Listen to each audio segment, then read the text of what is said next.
it's the next level. What are you doing? Passing the time. Do you care about this variant? Sylvie, I'm not sure if care is the right Shut word. up. I think we've covered this back in. Shut up! Do you really think you deserve to be alone?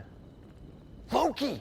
You told me to shut up. Do you really believe you deserve to be alone? I don't know. Then you better figure it out quick, because the Nexus event the two of you caused, I think whatever that connection is, can bring this whole place down. So we better understand. We?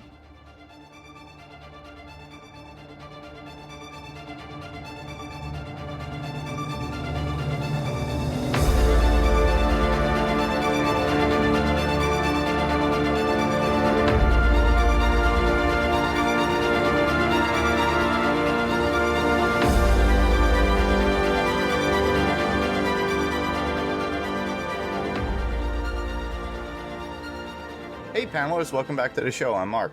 And I'm Steve. And this is going to be a spoiler-full podcast about the 4th episode of Marvel's Loki that's on Disney+. And that episode is Loki Season 1, Episode 4, entitled The Nexus Event. And the synopsis for this particular episode is: frayed nerves and paranoia infiltrate the TVA as Mobius and Hunter B-15 search for Loki and Sylvie. Wow. Yeah. So with that, we're going to move right into our initial thoughts. So Steve, give me your initial thoughts. Well, you know, it's another one. I think I say this every week. I loved every moment of it. I don't think there was anything that I found bad about it, but you know, we may as we go through. I think though, for me, the two biggest things that I just want to say initially is the chemistry between Tom Hiddleston and Sophia Di Martino, I hope I'm saying her name right, is just amazing. It's really cool. I think they've got a great thing going. Yeah. And those Tim pads, man, they need to put some security on them or something, because they get stolen so easily and other people can use them. I mean, I'm going to talk more about it when we get into my points. But that was just my initial thing. Like, as soon as we'll get into it, but I'm just like, man, put something on there, some security, a lock code or something. Yeah, I agree completely. Well, my thoughts were I really enjoyed it just like you did. This was a really good episode because a lot of stuff got explained to other characters, which I enjoyed. A lot of new surprises, too, at the very end. And we see some splattering of what we saw in WandaVision, kind of like with the Nexus event. And they talk about that a little bit within. And then we see other things of branching, the truth about the TVA to some degree. I don't think we got the total truth of what's going on, but I have my own speculations. And we got some great cameos from people we love, and let alone The Walking Dead, as well as within the MCU itself, too, which I'm so grateful for. And then, and the change between B-15 and her learning of her life. And then Mobius and his change, and the emotions that come out between him and Loki is really cool at that one point. But yeah, with that, we should just like move right into our top fives. Oh, here it comes. The folksy, dopey insult from the folksy dope. What am I, the god of self-sabotage, huh? The god of backstabbing? He's kind of an asshole and a bad friend. Absolutely. You want me to start? Sure. So that opening scene, man, Kaylee Fleming, I didn't even recognize her. I'll be honest, I'm horrible usually at recognizing actors, but I didn't recognize her at first. But as soon as everybody started, I was like, oh, that's who played the young Sylvie. Kaylee Fleming, our darling from The Walking Dead. And which Star Wars movie did she play the young Rey? Was it Force Awakens or Rise of Sky? I don't remember which one it was. The first one. And was it Force Awakens? Force Awakens, I believe, yeah. Okay. Yeah, so it was cool. It was cool to see that backstory that we didn't get last week or 2 weeks ago, whenever it was that we learned kind of that she's been, you know, all her life, she said she's been being chased by the TVA. It was a little strange that later we got the exact same story in dialogue from Sylvie, but it makes sense that she would have to tell Loki that in order for him to be part of the story. But I loved the one thing that I picked up on the third time I watched this was just the difference in that processing scene from episode 1 to episode 4, because, you know, with Loki, it was very jokey. The music was kind of jumpy. We were all having fun with the different comments that were being made and what was happening to him. And it was kind of, but with this, with a little kid going through it, it was way more ominous. The music was even different. And I thought it was great. I want to get some more explanation, though. I don't understand how her mere existence caused her to, step off the timeline, because if it was that case, they would have grabbed her like right at birth, but instead she was like, whatever, 8 or 9, 10 years old, however old she was when something happened that caused her to step out of line. And then, of course, later, she tells Loki that everywhere she went, then her mere existence caused a Nexus event, and the timekeepers were able,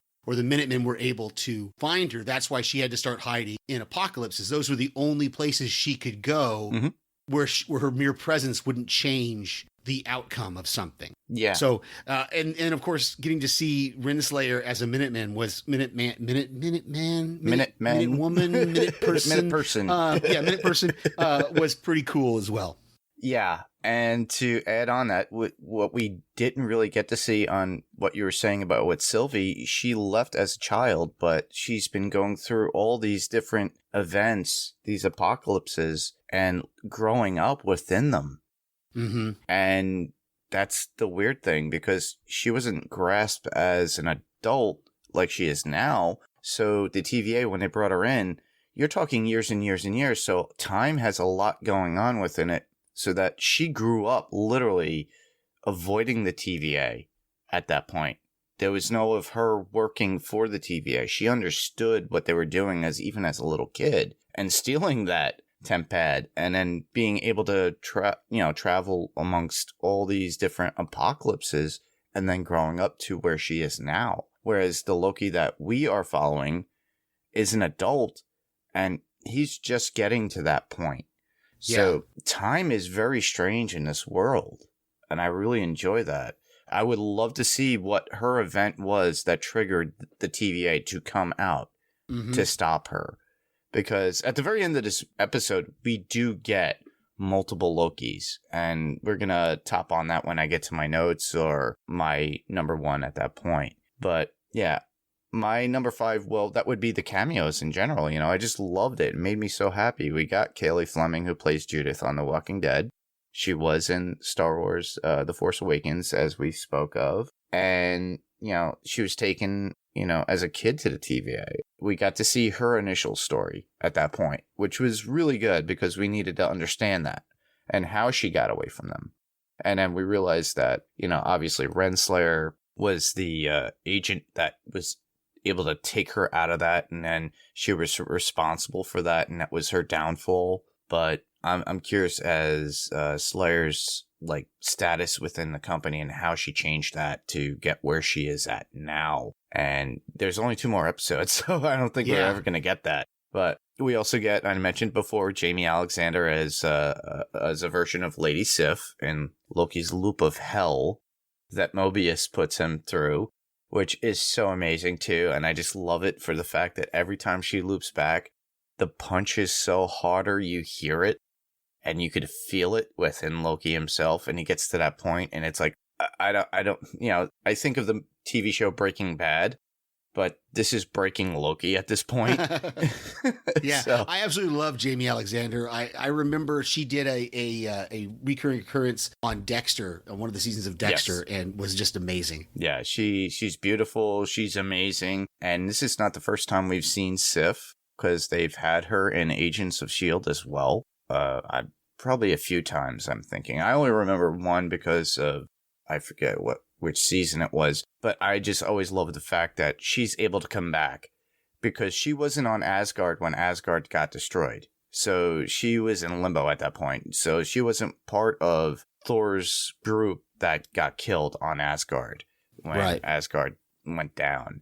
So she's still out there. So please, Marvel, Disney, hire back Jamie Alexander and bring us more Lady Sif, because I really want more of her. And that was it for my number 5. So okay, so my number 4 is just the death or the non-death of Hunter C-20, because as I was watching it for the 3rd time, I realized, I hope I don't say that a whole bunch, I realized that we don't actually see her get killed on screen. Nope, we don't. Now, Renslayer says she's dead, and the TemPad that Mobius stole shows her as deceased, but, we don't see her die on screen. Nope. So she could still be somewhere being held. And I'm just going to go back to the same thing I started out with. They need some security, some biometrics, a lock code. Heck, it's 2021. I've got a facial recognition on my phone.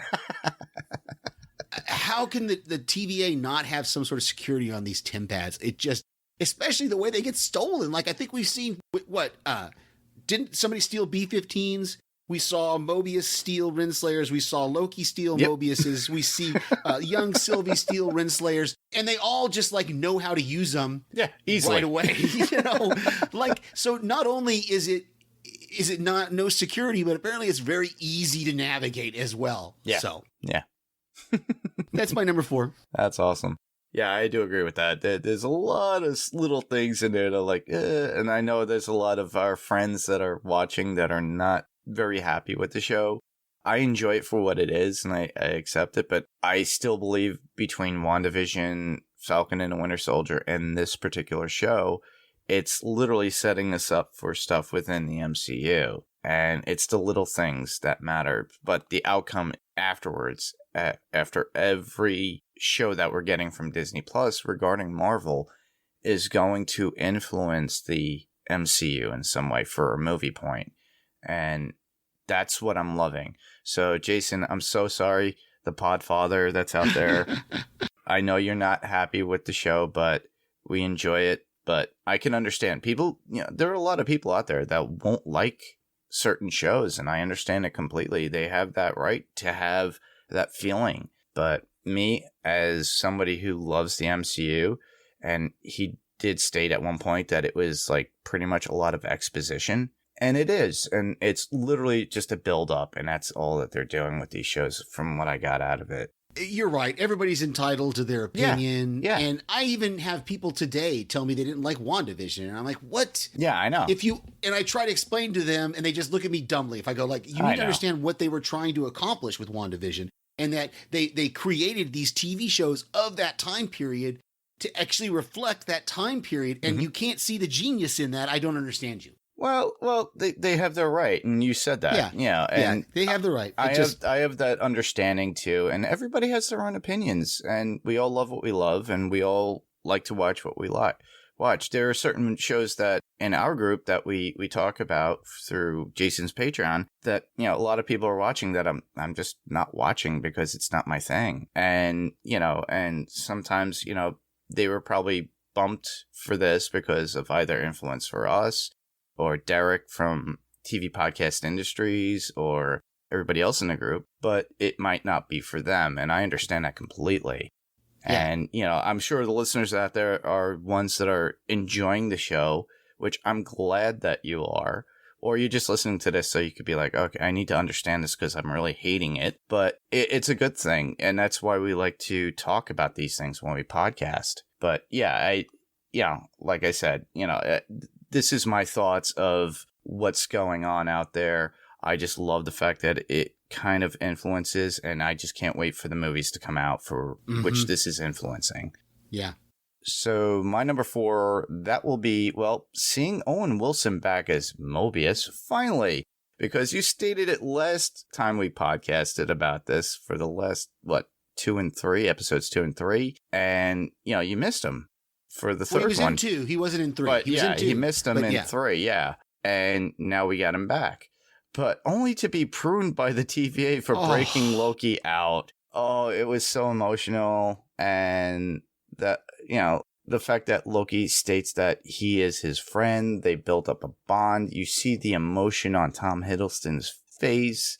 It was so pure. It's just as if, wow, I lost somebody that was so good to me and nice to me and I cared about. And it rang through. And I'm hoping to see more Mobius later on because, as we know, if you're pruned, you're not really pruned in a way. There's some way of coming back because at the very end, Loki winds up showing up somewhere. So I'm hoping that Mobius actually gets to show up somewhere on a jet ski. Yeah, that's the working theory, I think, is hoping that he's out there somewhere. Man, yeah, I was to say I was totally shocked when that happened. I did not expect it. And I thought, now maybe I'm reading more into it, but I really thought the actress playing Renslayer, she did seem to be genuinely saddened by what she had to do. It looked to me like there was a look on her face that she wasn't happy with having to do that, but she had to. I have another thought, and I'll bring that up in my notes. But okay. Yeah, it's pretty wild. Yeah, I do believe. Yeah, I feel what you're saying, and I did see that myself. But I have other thoughts too, and what it was representing and what it kind of mimicked at one point. So my number 3 is kind of Mobius himself. I love how he reacts when Loki tells him about that he's a variant, that at first he acts like he doesn't believe Loki, but then we see him go in and kind of interrogate Renslayer, and we get to see another one of Mobius's kind of his jobs, his chops. What he does is he interrogates people for a living. Yeah. And I love it because you can tell that he is just reading her body language and her responses. And as she's dodging all of his questions about C20, he knows she's lying to him about something. Yes. And so I just love that fact of, I mean, one of my favorite movies in the world is The Negotiator with Samuel L. Jackson and Kevin Spacey. Oh yeah. And there's a scene in there where he talks about interrogating or talking to suspects or talking to hostage takers and how you have to really analyze everything that's going on. And you can see that's what Mobius, that's what Owen Wilson is doing in this scene. And that's why he steals her TemPad, because he knows she's lying to him and he wants to find out the truth. And he's analyzing the room, too, based upon her trophies, if you think about it, as well. And I've watched a few YouTubes, and a lot of them start talking about what's on Renslayer's shelf. Mm-hmm. And there's a bunch of snow globes, too, I've noticed. And I will tap onto that in notes, and if you could remind me, because I'll probably forget. But I'll try to remember. Yeah. But the idea is that, you know, she's always taking trophies of all these different Lokis. And it's weird. Why is that? Why is there a reason for that? Maybe because he is, you know, because we don't know much. Now we're starting to see a little bit of something of Renslayer. But I'm speculating on something higher up because of that ending scene with the timekeepers. And I'm starting to think there's somebody else that's pulling the strings. And it's the timekeepers obviously are not what they are. They're definitely not what they seem. So no, they are not. So, well, my number 3, that would be finding out that Sylvie and Loki's moment created a branch that was way off the charts, but apparently did not destroy anything. It was literally a Nexus event in itself. And even Mobius and, what was it, B-15? Even mention it too, when they were watching it. Have you ever seen anything like this? We've never seen anything this kind of branch. Meaning, I guess love proves something. That's about it. Yeah, I'm not sure about that whole thing either. That's part of my notes, I think, or I think it's actually my number 1. So I'll talk some more about it when we get there. That branch, because I've got some predictions, I've got some thoughts, but I don't know, and I think we're definitely going to learn some more about that Nexus, about what caused them to create a Nexus event, whether it was the love or the teaming up or something. Yeah, but we'll talk some more about that in a bit. My number 2 is just that the fight in the timekeeper's room. Captain or Falcon and the Winter Soldier had some great fight scenes, but this one, on the third watch, I realized that it was a lot shorter than I thought it was. It seemed longer the first couple times watching it through, and there's a couple of breaks there in the middle of it. But it just was wonderful seeing B-15 come into the room, throw that sword at Sylvie, and she catches it in the air. Mm-hmm. And that was the trophy that Mobius had given to her to put on her shelf. So we know she got that from Renslayer's office. So she had to be another thing about security. She got into the boss's office without, anyway. And I knew, the only question I have is whether B-15 is dead or not. I just assumed that one of those guys in the back pruned her, but it seems like TV Podcast Industries, or maybe it was a YouTube, I can't remember, speculated that she may still be alive. I guess we'll probably, see that. I hope so too. I really like that character now that with Sylvie opening up her mind to a previous life, and then that's really what brought out this rebellion again, about and helping out Mobius and Loki and everything else, and then going against Renslayer and these makeshift robotic timekeepers. And yeah, I thought it was really cool, and I really enjoy the character. I'm starting to really. At first, I didn't like the character. Now, I'm loving the character. Yeah, as soon as, and this was the other thing that I thought. Like, I think in the very first watch, when Sylvie just punches her there, and then walks away from her, I'm like, "What are you doing? She's not dead. Yeah, she's gonna wake up."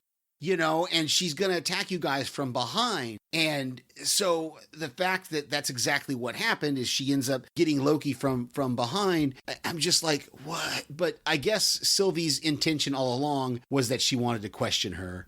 Yeah. Especially now after what happened with the timekeeper. A lot of them want the truth is what's coming about this. And between Mobius, Loki, B15, hopefully B20 comes out. And then C20. C20, sorry. And then, obviously, Renslayer knows something, but we're not getting that information. Somebody, like I said, is pulling the strings behind there because, obviously, the timekeepers are not exactly as what they appear to be because they are robots. So somebody's controlling those robots in some way. So, yeah, I'm hoping for more information. Obviously, we'll get this information at the very end of the show. Well, that would bring me to my number 2. Mm-hmm. And that would be Sylvie and Loki fighting along each other, side by side with one another within the room of the timekeepers. It just gave me the vibes of The Last Jedi when Rey and Kylo Ren were working together. But I think this love between Loki and Sylvie is real. And that's what they're mostly afraid of is that, Sylvie technically is another Loki. And it has created a Nexus event, which probably will propel into Doctor Strange in the Multiverse of Madness, because this is one of those Nexus events, and they created it just by their interactions alone. Mm-hmm. So the outcome of Loki getting pruned from behind with Renslayer, that's another part of this, was very similar to how Loki killed Coulson in the first Avengers movie. Mm-hmm. If you think about it, he just came in and popped in from behind and killed Coulson. And that's how Renslayer pruned Loki. And it really, you could see the devastation on Sylvie's face too, for the fact it showed pretty much caring love for that person, but also Sylvie's wanting to interrogate Renslayer at that point. And that's where we stop. We don't get any further information after that. And that's, to me, that was like, you say you hate cliffhangers. I hate them just the same. At times, certain points within a show, it does make sense. But I think with the next episode is definitely going to be a cliffhanger. And then obviously the last episode's going to be finalization and wrapping everything up. But yeah, to me, this one felt okay. Last week's, not so much. I liked that they gave us that little end cap scene, and we'll talk some more about it when we get to notes, I'm sure, or in your number 1. Because to leave us on that down note of Loki being pruned, without us knowing that he somehow survives or transported somewhere, would have left us hanging for a week that I think would have been rather frustrating. Which leads us to my number 1, and we've already kind of talked a little bit about it.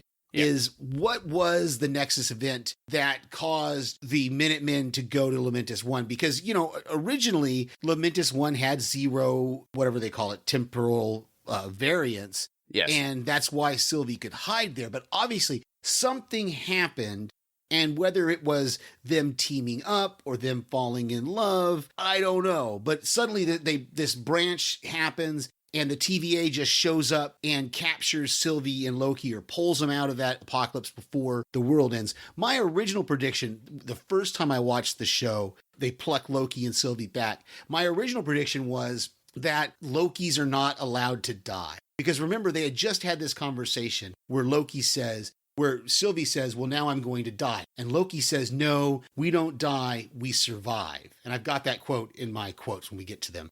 Okay. So my original thought was that the Nexus event was Lokis are not supposed to die. I may have to rethink that with the pruning, but knowing that the pruning didn't result in his, I'm using air quotes, death. Yeah. It might still be okay. And the fact that he shows up somewhere where there's 4 other Lokis, adds to that kind of thought, and so, but we'll see. I think this is something that we may find out in the next episode. They may make us wait all the way until 6 to really get a firm answer on what it was that caused the spike and what stopped the spike, because apparently it stopped, I'm assuming, anyway, because reality didn't fracture. No. So that's all. Just finding out what this Nexus event, I think, is going to be. Like you said, that's in that 6th episode. I think that's going to be what's going to kind of wrap up the season. And I think you're right. I think you're totally correct. I think it's going to bring us right into the multiverse of madness, because whatever the Nexus event is, maybe it was them declaring their love. I don't know. Yeah. My head's going to explode. I said I wasn't going to do this anymore, but I'm doing it. So let's just go to your number 1. My number 1, that would be Sylvie's interrogation of Renslayer and the fear that Slayer had on her face. It brings up questions of the timekeepers with me, which is also part of this. We find at the very end they are robots. So as we know from the first episode, when Loki starts walking through what I like to call a metal detector, but this was to scan his aura in some way to figure out if he was some other being, or if not, a robot. So somebody has to be in control, and who are they? Mm-hmm. And it just flags me, and I mentioned this, I think, and Ben and I had covered this when we were talking about WandaVision, and I brought up Kang. So Kang the Conqueror is one of those people that is involved within time and within the comics, but he's also part of the Fantastic Four lore, as it were, within the comics and cartoons and shows and stuff like that came out long before they're coming within the MCU as it is properly.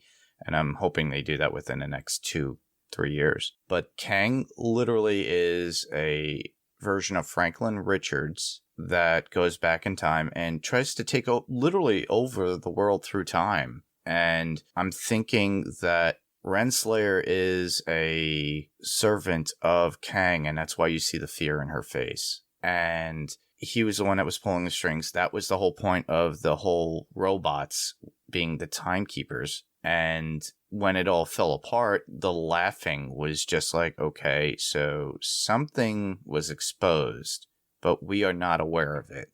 And we won't get this until the next episode. But I'm looking forward to it. But I'm really, I kind of pulled the Kang card before in WandaVision. And I think at this point, with time being I hate using the word variant, but I think that's very important to what's going on within the show itself and where we're leading into the multiverse of madness, because I think there's going to be multiple issues within that, and a lot of it had to have been spawned from Endgame at one point, even though they've already corrected us in the very beginning of the show that, and what the Avengers had done in Endgame, they were okay with that. The TVA was fine with that. So it sounds to me like this is something else that somebody else is creating for their own needs, their own purpose. And that's the thing, too, because remember, there's still technically a Mind Stone missing, though. But I guess there's a bunch of the stones missing that the TVA has, so it's not a big deal. It probably won't ever be addressed. I don't know what I had nothing there. It's okay. We could go into notes if that's okay. Sure. My first one really is just that it was so funny. It took me multiple viewings, but I didn't realize until later that Sif is carrying the hair in her hand that he has cut off her head. Yep, and I just thought that was hilarious. That was actually a story from Norse folklore too. That Loki had done that, and that is so cool that they would actually put that within. But it's Loki's own little hell where she's constantly beating the hell out of him every time. And he just wants, like I said, it's breaking Loki. They're breaking him down to get to that point where he has to be the person who he is. And I really enjoyed that too. And, seeing Jamie Alexander is like, oh, she's so beautiful. But mine would be the Timekeepers looked a lot like the 3 people from the future in Bill and Ted at the very end with, the way they were presented. And I saw that right away. I was like, they look like the guys that are sitting. I kind of see it. I can see it, the way they're arranged and with the robes and everything. Just lizards instead of humans. Yeah. Okay, I can see it. One of mine that we haven't already talked about is there's a moment, and it's real quick, and if you don't have closed captioning, you might miss it because I don't think the camera is on them when she says this. But there's a moment right before they walk into the Timekeeper's throne room, whatever, where Sylvie asks Loki if he's okay. And she just, and for me, it hit me how sweet that was. That why would she be asking him, are you okay? It just was, it just shocked me a little bit to hear that and notice it and go, okay, maybe there is something between these two. Yes. Yeah. That's mutual. Yeah. I caught that too, and hence why I'm thinking that they're going to wind up being together and creates a little bit of a chaotic effect. All right, the next one up for me would be, well, I quote unquote put it, the pruning is not really killing people, apparently. It just literally displaces them. And it seems that Loki was sent to another time or dimension after what looks like if the Chitauri had destroyed the world, and he is in a version of New York City. But that particular time, if the Chitauri had done, would have been the old Avengers headquarters, if you remember, because you see it in the background. But it's not the one that we know from the original. It's definitely after Age of Ultron. And it was before Far From Home, because we don't have the middle of the building cut out where there's like a garden area, an opening. So this is an unusual version of where he is at. But obviously he's there with other Lokis that have also been pruned. And it's like their own little, I hate using the word snow globe, because it kind of looks roundish when we see it. And it's as if they're put into this one little vortex of time.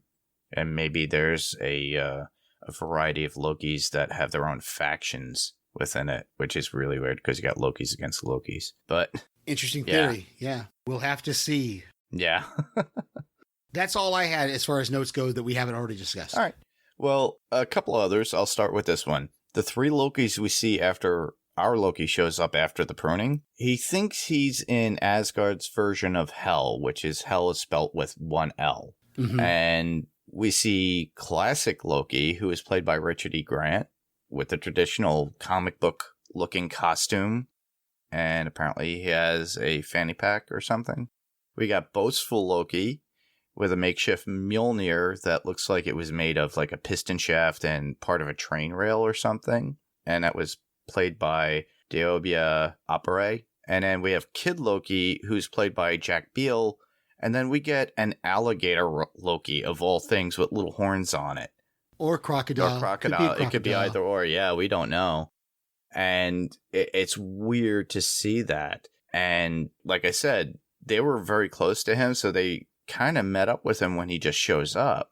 And, you know, with the previews, we got things of other Lokis and flashes within the promotions. And like I said, everybody, this is a spoiler-full podcast.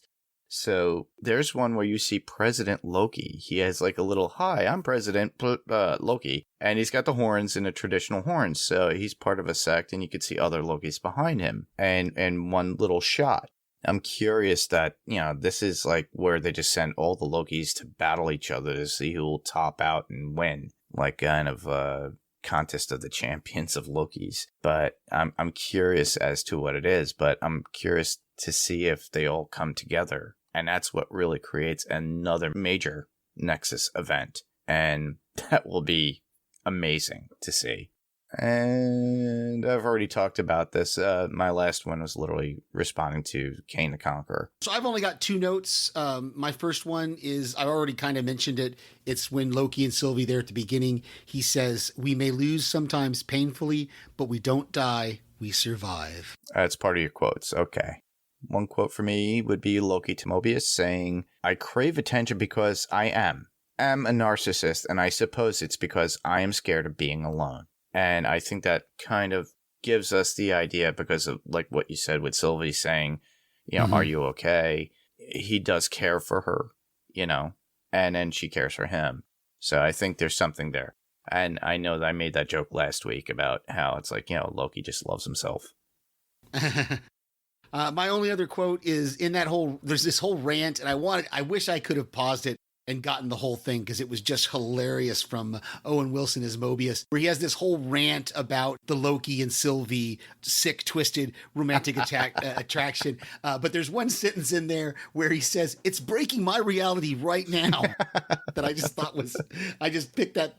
It's breaking my reality right now. Yeah, because he can't wrap his brain around it. That's what it is. I thought it was great. Another one of those wonderful deliveries by Owen Wilson. Next one for me would be Mobius to Loki saying, "You can be whoever, whatever you want to be, even someone good.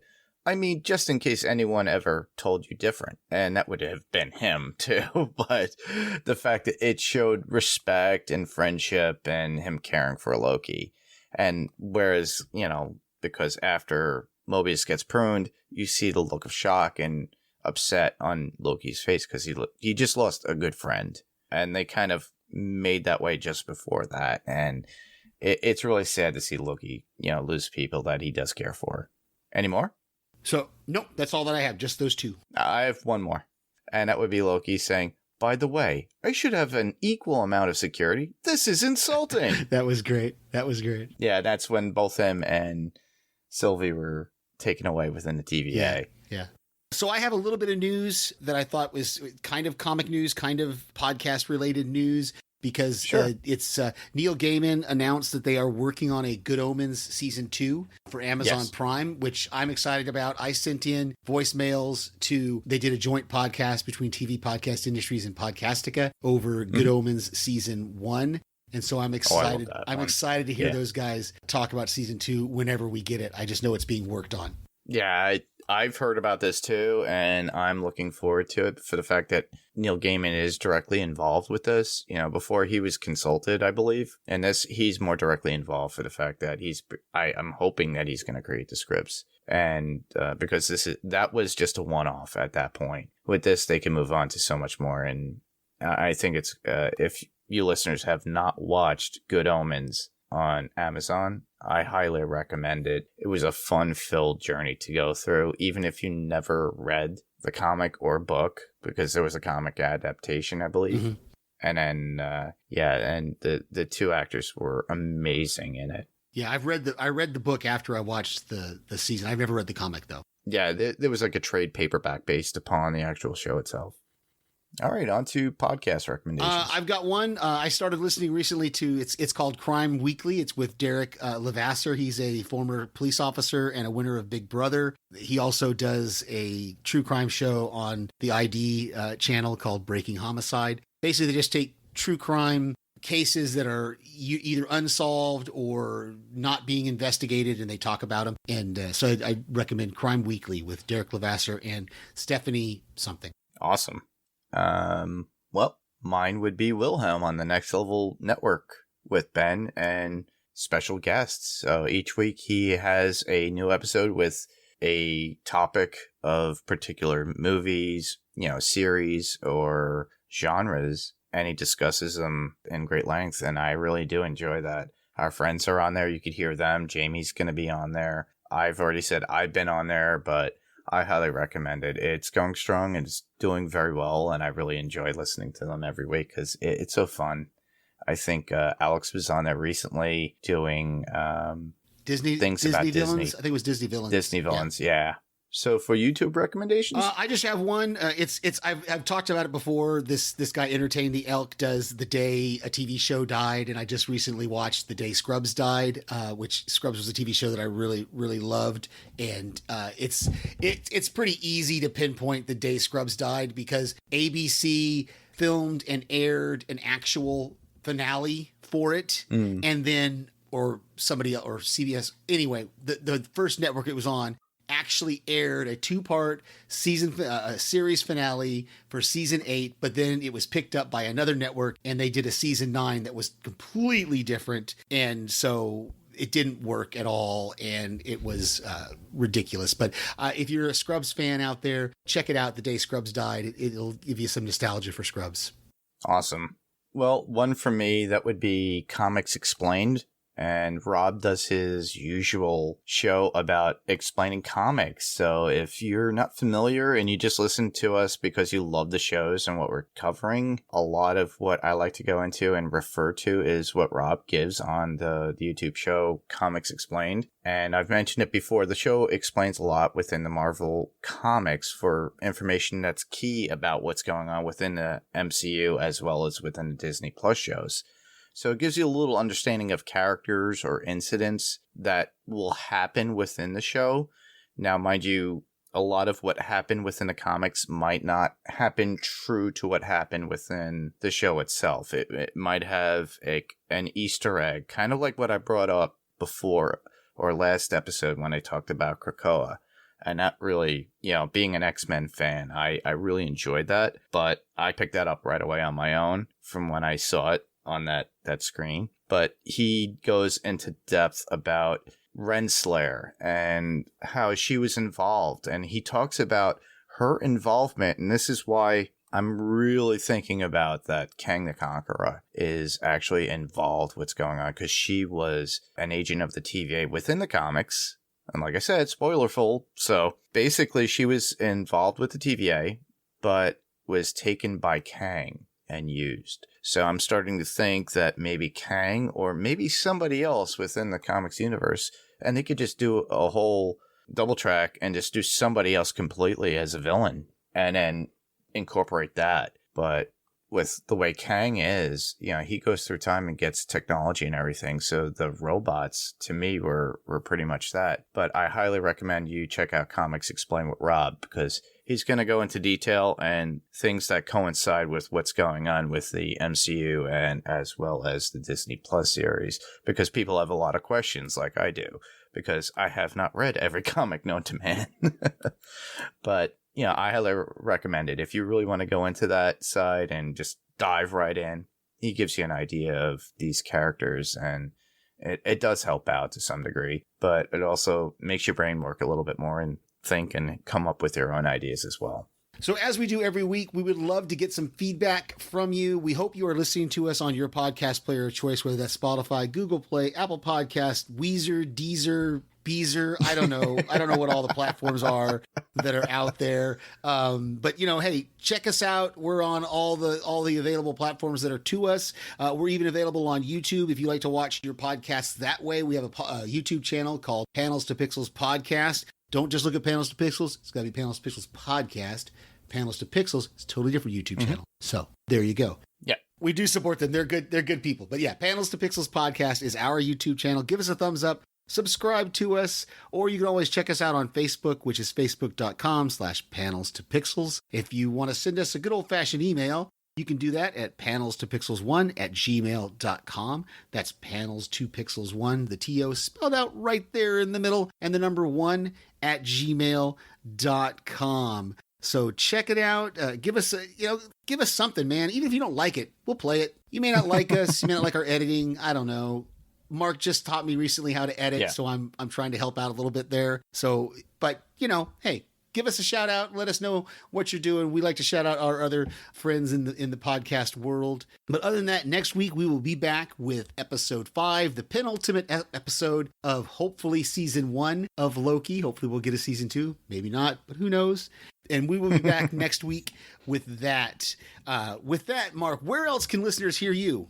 Well, I could be heard on Adrenaline Cinema Podcast, and I could be found on the Pirate Core Entertainment Network. So there we cover action films, adventure films, and suspense films, family-friendly, sometimes not so family-friendly. But this week we'll be covering Baby Driver, so that's been in the process, so I'm editing that currently, so that should be up after this podcast goes up. And you can check me and Peg cover Baby Driver. After that, I will try to get onto the Hunt for Red October with our friend Greg. So check us out there on the Pirate Core Entertainment Network. You can go to piratecoreentertainment.com and find all the other podcasts that we have on there. We're also looking for content providers, not just podcasters. So if you're a YouTuber, a content provider that is artistic, let us know. And just look at the website and let us know what you want. But Adrenaline Cinema Podcast on the Pirate Core Entertainment Network. For me, I send voicemails to our friends' podcast when I can, when I think about it, when I don't miss their deadlines.